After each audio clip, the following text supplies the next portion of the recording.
আসসালামু আলাইকুম। সবাই কেমন আছেন? আশা করি সবাই ভালো আছেন। তো আজকে আপনাদের অন্যরকম একটি তথ্য দেব। সেটা হলো খামার কেমন জায়গায় করবেন বা কোন পরিবেশে কীরকম জায়গায় করবেন।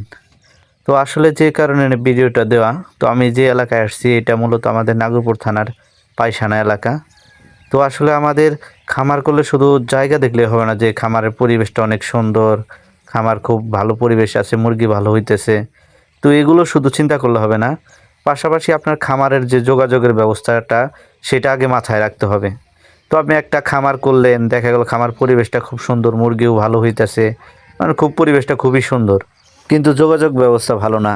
একটা খামারের যদি যোগাযোগ ব্যবস্থা না ভালো থাকে, দেখা যাবে কস্টিংটা অনেক বেড়ে যায়।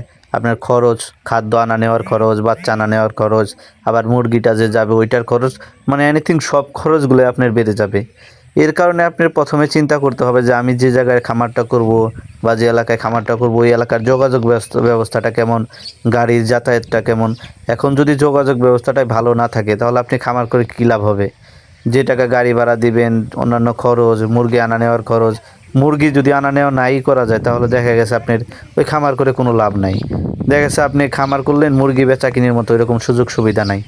তো আসলে প্রথম পর্যায়ে আপনাদের যে বিষয়টা এটা খেয়াল রাখতে হবে যে যোগাযোগ ব্যবস্থাটা, খামারে যে যাতায়াতের ব্যবস্থাটা সেই দিকে খেয়াল রাখতে হবে। তো আজকে আমি যে এলাকায় আসছি, মানে পরিবেশটা একদমই সুন্দর, এলাকাটাও সুন্দর, নিচু এলাকা, কিন্তু যোগাযোগ ব্যবস্থা একদমই জঘন্য। মানে কোনোভাবেই যোগাযোগ ব্যবস্থাটা ভালো না। তো যে গাড়ি নিয়ে যাতায়াত করার মতো কোনো অবস্থায় নেই। তো এখানে আসছিলাম মূলত বাচ্চা দেওয়ার জন্য। এসে আমি পুরাপুরি অবাক হয়ে গেছি, মানে রাস্তা এতটাই খারাপ। আর এই যে খামারে আর কি মুরগি দেওয়া হয়, যে দুইটা খামার দেখালাম আপনাদের, এই হলো আজকের ভিডিও। তো আসলে আপনাদের একটাই কথা, ভালো জায়গায় ভালো পরিবেশে এবং ভালো যোগাযোগ ব্যবস্থা রেখে খামার করবেন। আসসালামু আলাইকুম।